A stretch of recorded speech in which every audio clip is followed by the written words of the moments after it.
The script. Oh, Milazan. Oh, he.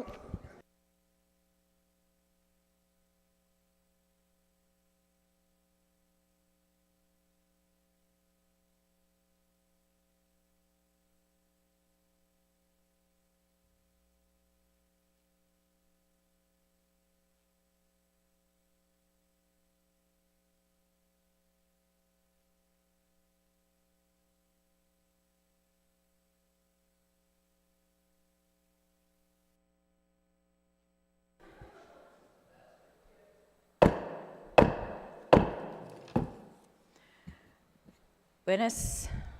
Good morning, colleagues. The first special session of Imina 37 na Legislature in Guam is called to order. Assistant Majority Leader, Senator San Augustine, you are recognized.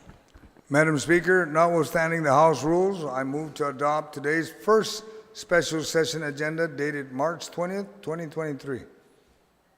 On that motion to adopt the first special session agenda, is there any objection? Seeing no objection, motion carries. Assistant Majority Leader, Senator San Augustine, you're recognized. Madam Speaker, I move to waive special session agendas item 1, 2 through 6. There's a motion made to waive items 2 through 6. Those include the prayer, the recognition of a recipient of Malazan Mastakiluna Sacrificio, the reciting of Inifresi, the singing of the Guam hymn, singing of the national anthem. Is there any objection to that motion? Seeing no objection, motion carries. We're now under roll call. Clerk, please conduct a roll call. Senator Barnett. Senator Blas. Senator Brown. Senator Duenas. Senator Fisher. Senator Lujan. Vice Speaker Munya Barnes. Senator Parkinson. Present. Senator Perez. Senator Kanata. Senator San Augustine. Senator San Nicolas. Senator Shelton. Senator Taitagui. Speaker Terlahi. Madam Speaker, there is a quorum. Thank you, Madam Clerk. We're now on item 8, call for the approval of the legislative journals. Assistant Majority Leader, Senator San Augustine, you are recognized.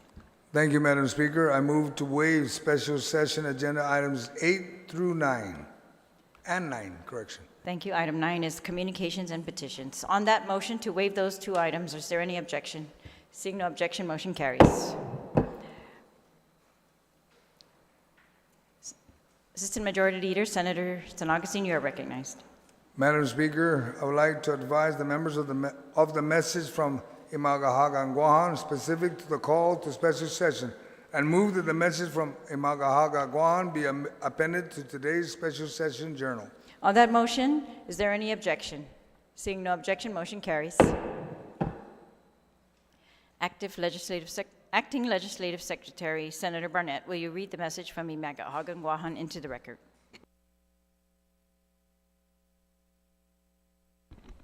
Thank you, Madam Speaker. The message is dated March 19, 2023, addressed to the Honorable Teresa M. Terlahi, Speaker, Imina 37 na Legislature in Guam, regarding the 37th Guam Legislature First Special Session. Half a day, Madam Speaker. A few days ago, I urged the 37th Guam Legislature to quickly consider and adopt Bill number 24-37 Core as amended by the Committee on General Governmental Operations and Appropriations to fund the implementation of the Adjusted General Pay Plan. This amended bill adds GPP funding for autonomous agencies and the Judiciary of Guam, which adopted resolutions last Thursday to approve pay adjustments for its employees subject to the enactment of Bill number 24. For years, agency officials throughout the executive branch and the Guam Department of Education, GDOE, have raised the alarm that the GPP pay scale implemented nearly a decade ago is no longer competitive enough to recruit and retain personnel critical to the public interest. This fact was on strong display during a recent GDOE oversight hearing. Senators rightly wanted to know why schools lack basic maintenance, even while GDOE has approximately $130 million set aside for that purpose. GDOE officials were clear. Maintenance lagged in part because our school system did not have the skilled labor necessary to do the job. Put simply, the GPP no longer pays enough to attract and keep skilled personnel. Unfortunately, funding is only part of the problem. Without implementing an adjusted general pay plan, enacting new funding measures, is like throwing a checkbook at a flat tire. No matter how much money we have in our account, ultimately we need people to do the work.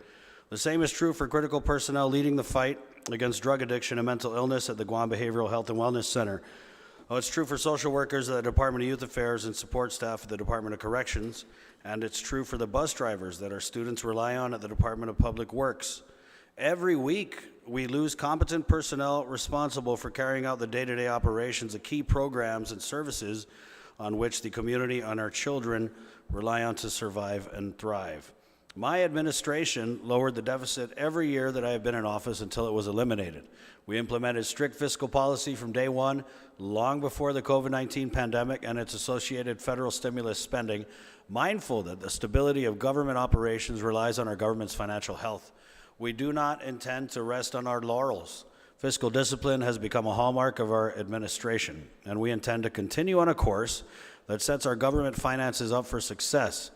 As we did last year, we expect to collect in excess of our projections this year, which will continue to yield additional funding for urgent items that the deficit did not allow us to address, including the proper compensation of our government employees. I write this because I believe Chairman Joe San Augustine and my fiscal team can address any financial questions your colleagues may have during the Committee of the Whole regarding funding for the proposed GPP adjustment. As I said to you recently, I did not approve the long overdue adjustments to the general pay plan just because I am legally required to do so, though Guam law does in fact require regular review and updates to government pay plans. I approve these adjustments because they are urgently needed to safeguard our schools and protect and promote the public interest. It is also the right thing to do. Inafat Maulik literally means to make good.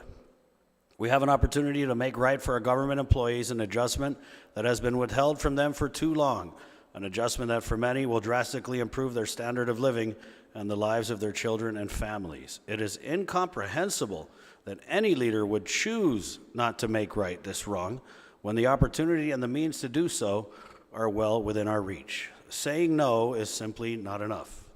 In consideration of the foregoing and pursuant to the Organic Act of Guam, 48 U.S.C. subsection 1423H, I hereby call a special session of the Legislature en Guam to take place Monday, March 20th, 2023 at 10 a.m.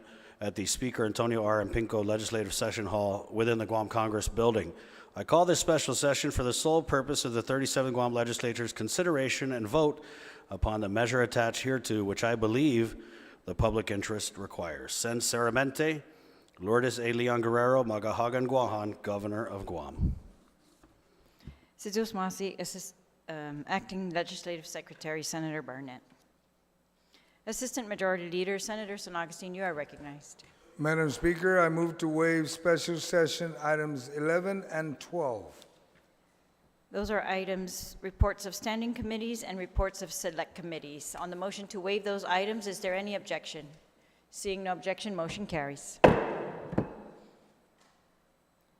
Majority Leader, you're recognized. Thank you, Madam Speaker. I move to excuse senators not present for today's legislative session. On the motion to excuse senators not present, is there any objection? Seeing no objection, motion carries. Assistant Majority Leader, Senator San Augustine, you're recognized. Madam Speaker, notwithstanding the House rule, I move to place Bill number 24-37 as amended on the special session agenda. On that motion to place Bill number 24-37 as amended on the special session agenda, is there any objection? Seeing no objection, motion carries. You're still under motion. Is there any other motion? Senator Barnett, you are recognized. Thank you, Madam Speaker. It's no secret that we have very critical and important business before this body. Referencing, of course, the call to emergency session that has been granted for 2 p.m. Today we heard over 5 hours of testimony Friday at a parent-teacher organization roundtable that kind of reiterated for a lot of the members present and even those who weren't how urgent and important and critical dealing with the situation, the state of our schools is, and how the situation of the state of our schools requires us to fulfill our responsibility to watch over and improve the education system where we can. And, you know, that being said, Madam Speaker, I know that there's much support for pay raises within this body. I've spoken to many of our members. However, I feel like it's incumbent upon us to deal with the emergency session that is clearly on our plate and before us today at 2 p.m. So I would just motion that we recess this special session until 2 p.m. tomorrow, Madam Speaker. There's been a motion to recess today's special session until 2 p.m. tomorrow, and there's been an objection. All in favor, please raise your hand. Motion to recess. 2, 3, 4, 5, 6, 7, 8, 6, 7, 8. Motion passes. We're recessed till 2 p.m. on the special session.